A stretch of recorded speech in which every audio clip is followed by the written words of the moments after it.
A black teen always held the door for a quiet, elderly man. On the day of his first job interview, that man sent a motorcade.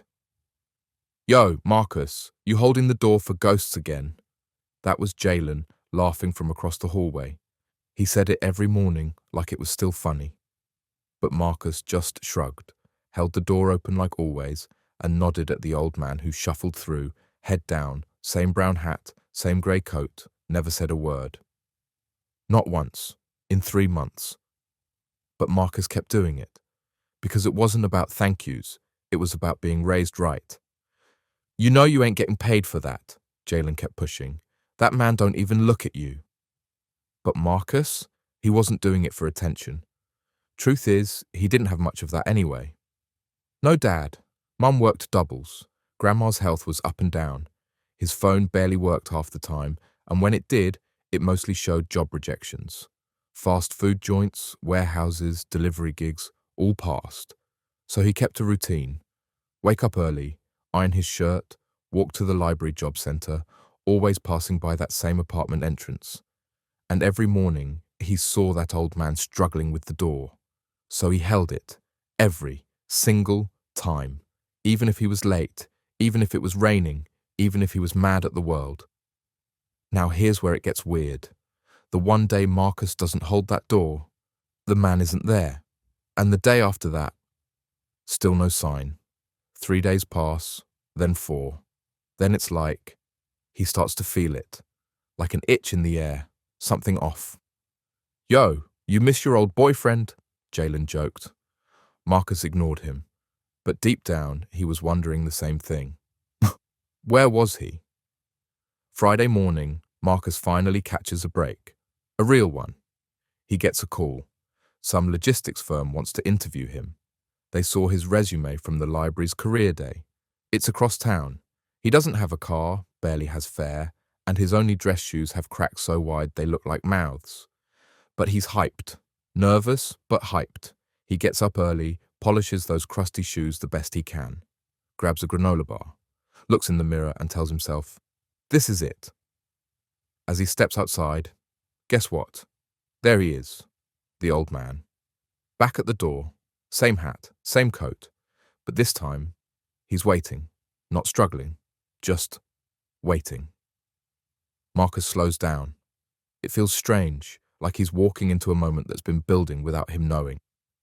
"Morning," he says, reaching for the handle. But before he can, the man speaks. "You clean up nice, son." Marcus freezes.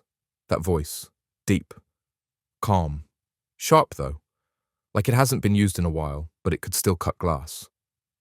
"You talk?" Marcus blurts out, instantly regretting how dumb that sounded. The old man chuckles. "You never asked." Marcus smiles. "I figured, I don't know, maybe you just didn't want to be bothered." "I was watching," the man says, "seeing how long you'd keep doing it." "Doing what?" "Being kind for no reason." There's a pause. The man shifts his cane, looks Marcus up and down. "Where you headed?" he asks. "Job interview." The man nods. Then, slowly, he reaches into his coat pocket and pulls out a phone. Not a flip phone, not some grandpa gadget, a sleek black phone, military-grade looking. He taps something and says, "Wait here." Marcus is confused. Sir? I gotta catch the bus." But then, it happens. From the corner of the street, a black SUV pulls up, then another, then a third, all with tinted windows, clean, shiny, silent. Marcus steps back. "Yo, what is this?" he whispers.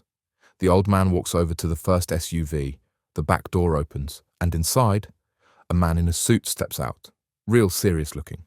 Earpiece. "Shades," says one word. "Mr. Rawlins." The SUV glides down the street, and for the first time in a long time, Marcus feels something he hasn't let himself feel. Hope. The driver didn't talk much, which was good, because Marcus couldn't talk either. He just kept staring at the shoes. They were smooth black leather, still in the box. And the label, get this, it had his name on it. Not just his size, His name, Marcus J. Tate. How? The folder next to them had the company logo of the place he was interviewing at. Inside, a printed copy of his resume, cleaned up and formatted like it was made by some pro design firm. No typos. Even the bullet points had punch. He kept looking around, expecting cameras or some weird prank crew to jump out. But all he got was quiet. Soft jazz playing on the speakers, a phone charger, mints in the cup holder. He looked down at his own cracked shoes on the floor and felt small. Like, why him? Why would some retired general with a cane and a 1,000-yard stare go through all this just for a kid who held a door? And then this thought hit him, real hard. What if I mess this up? That one sentence wrapped around his chest like rope. What if he says the wrong thing? What if they can tell he's nervous? What if they see past the suit and the polished shoes and still think, nah, not him? By the time they pulled up to the building, his palms were sweaty and his throat felt like sandpaper. But then the driver turned around, looked him in the eye and said something simple. You already made it further than most. That line, it didn't sound like a compliment. It sounded like a fact, like it was just the truth. Marcus nodded, opened the door and stepped out. The glass building in front of him looked like something from a movie. Polished stone floors, receptionists with earpieces, a lobby that smelled like lemon and money. He walked in, clutching the folder, wearing shoes that didn't even have a crease yet. And he told the lady at the desk, I'm here for the 10:30 with Westbridge Logistics. She glanced at her screen, then smiled. They're expecting you. 18th floor. In the elevator, Marcus caught a glimpse of himself in the mirror. He didn't look scared. He looked like he belonged. He didn't expect what happened next. The doors opened to a huge open-plan office, glass walls, people in suits moving fast, like they were chasing time itself. A lady walked up, shook his hand, and said, Right this way, Marcus. He followed her into a conference room where 3 people sat already, 2 men, 1 woman. All looked serious but not mean. One of them had a laptop open with his resume on it. Thanks for coming in, the woman said. We've been looking forward to meeting you. Looking forward? He sat down, hands in his lap, tried to steady his breath. Then the first guy spoke. Tell us, Marcus, why logistics? He blinked, then said the first thing that came to his mind. Because I've been moving pieces my whole life. The room paused. I mean, I don't have a fancy background, he continued, but I know what it's like to plan, to fix stuff, to make things happen when you don't have the resources, whether it's figuring out how to get my grandma to a clinic with no car or helping my mum juggle bills and schedules. I didn't call it logistics back then. But that's what it was. The second guy leaned forward. That's actually a great answer. And that's when the shift happened.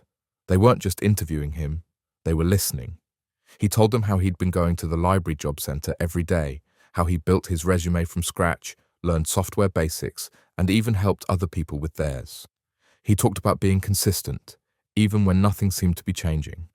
At the end, the woman smiled and said, I don't usually say this before a decision's made, but I think we just met someone who gets it. Marcus didn't know what to say, so he just said, Thank you for even giving me the chance. They stood up, shook his hand, and told him someone would follow up within a week. When he got back into the SUV, the driver didn't even ask how it went.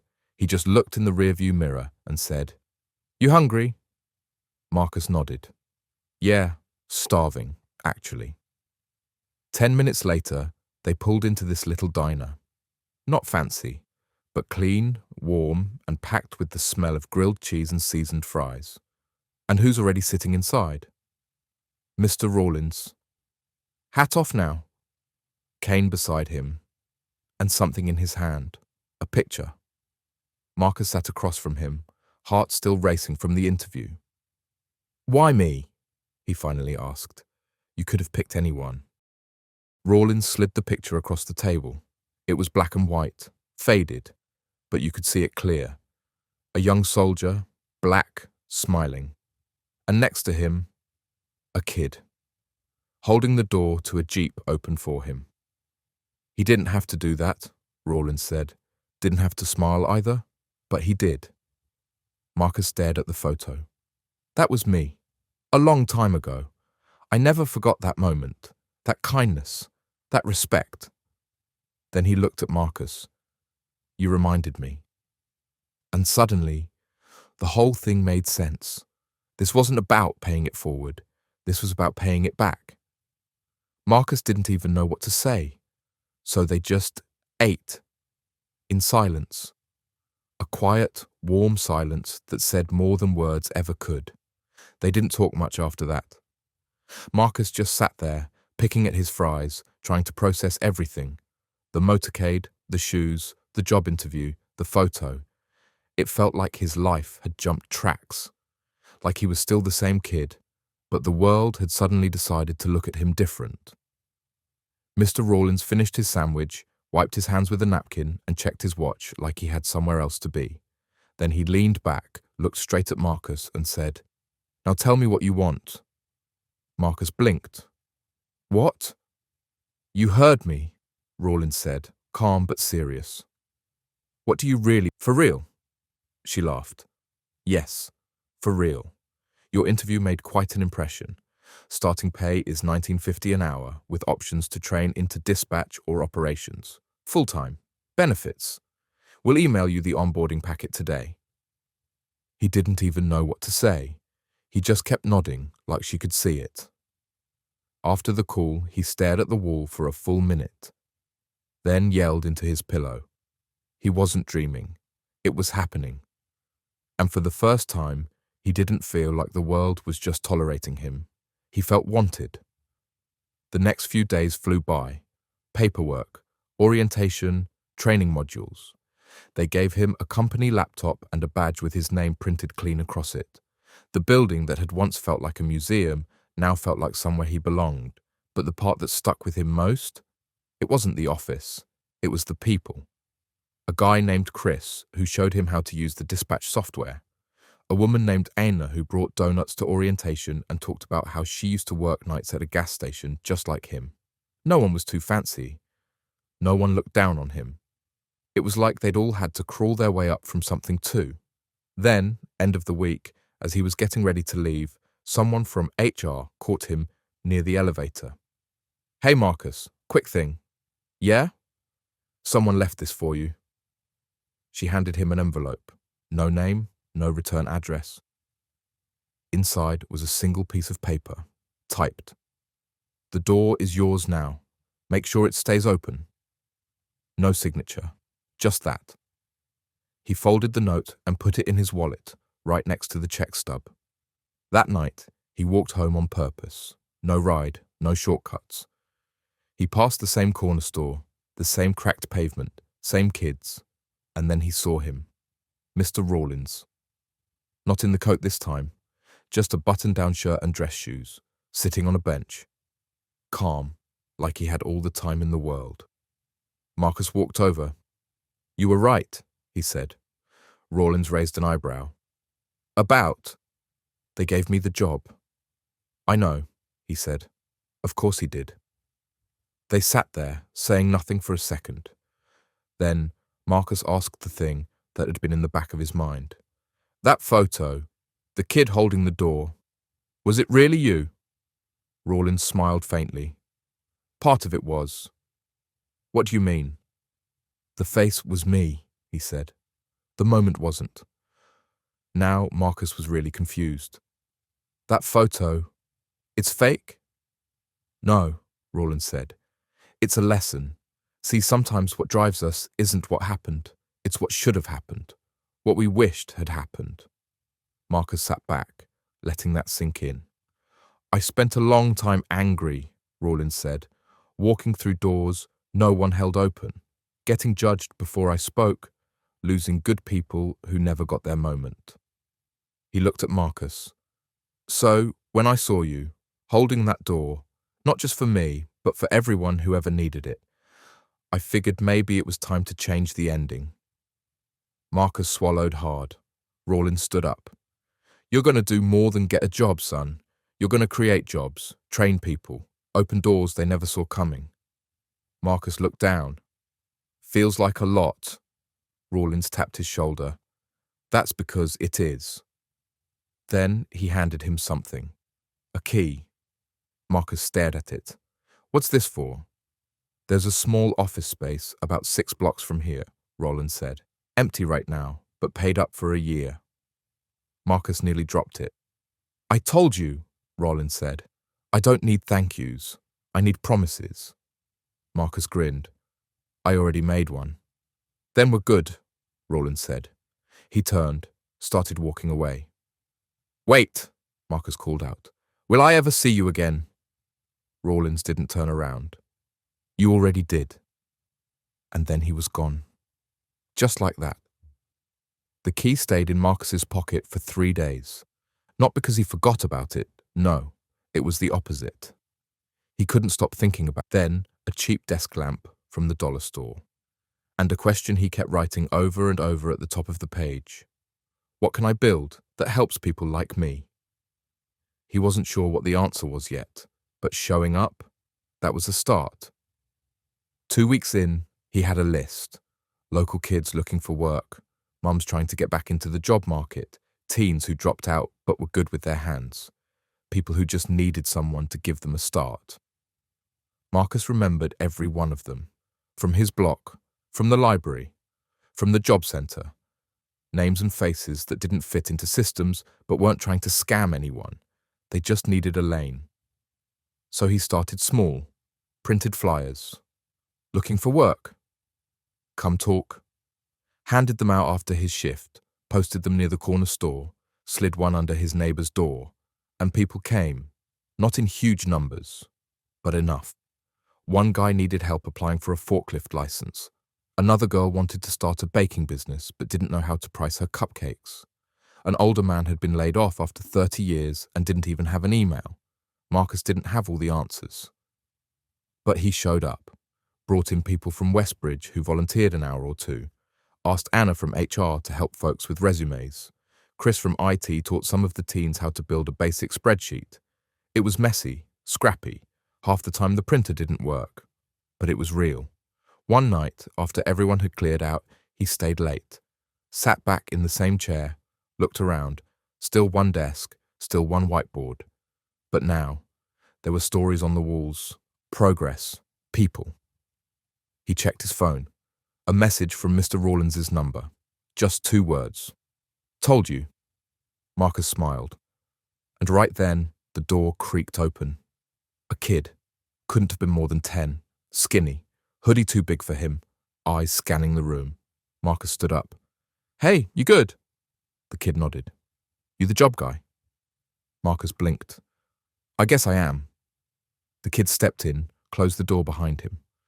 Someone said you help people, he said. Like, for real. Marcus pulled out a chair.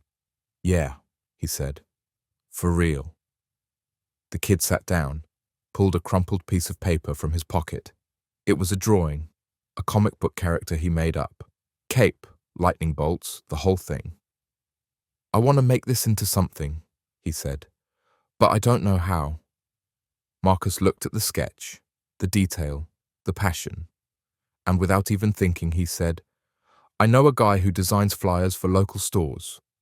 He owes me a favor. Maybe he can show you how to get this digital. The kid's eyes lit up. Really? Yeah, Marcus said. Why not? And just like that, it began again. 3 months later, the office had a second desk. It was donated by one of the Westbridge managers who heard about what Marcus was doing. Then came another chair. Then a used coffee machine. Then a kid from the neighborhood brought in a Bluetooth speaker, said they needed vibes. The place started to breathe, not like a non-profit or some government project, more like a garage where people figured stuff out together. The whiteboard was covered in names now, some circled, some crossed out with little check marks. Each one was a win. Nina got hired at the bakery on 6th. Eric passed his HVAC exam. Mr. Darnell built a resume for the first time in 20 years and landed a job delivering medical supplies. People started calling it the door, no official sign, just word of mouth. A place you go when you need a push, not a handout. Marcus still worked full-time at Westbridge, but his evenings and weekends, they belonged here. One night, he stayed late again, fixing a jammed printer, trying not to cuss loud enough for the neighbor upstairs to hear. Then someone knocked. He turned around, thinking maybe someone left something. But it wasn't a neighbor. It was the mayor, like the actual mayor. Suit, tie, security standing behind him. Marcus just stood there, holding a toner cartridge, looking like he'd stepped into the wrong movie. "Are you Marcus Tate?" An official invite to a city leadership panel. They wanted Marcus to speak, to tell his story. "We're trying to build more spaces like this," the mayor said. "But the truth is, we need people like you to show us how." Marcus didn't know what to say. "Will you do it?" the mayor asked. He didn't hesitate. "Yeah," Marcus said. "Yeah, I will." A week later, Marcus stood in front of 200 people, politicians, business owners, principals, parents. He told them everything, not about policy, not about statistics. He talked about holding the door every day for a man who never said a word. He talked about how kindness doesn't pay right away, but it adds up. He told them about the job, the SUV, the shoes, the envelope with the check, and the promise. When he finished, the room was quiet. Not the kind of quiet where people are waiting for the next speaker, the kind where they're all thinking the same thing. He could have been my kid, my student, my neighbor. After the event, people lined up to shake his hand. Some asked to donate, some asked to visit. A woman with silver hair hugged him and said, "Thank you for reminding me why I became a teacher." Marcus didn't cry. Not until he got home. When the door shut behind him, he leaned against it and let it out. All of it. Every time he felt small. Every time he thought he didn't matter. Every time he thought no one was watching. They were. Months turned into a year. The office got bigger. They moved into a storefront, added weekend workshops, a website, even a donated van to drive people to training programs. Marcus never forgot the bench, or the picture, or the moment that changed everything. And every year on the same day, the anniversary of his job interview, he left a seat open at the front of the office.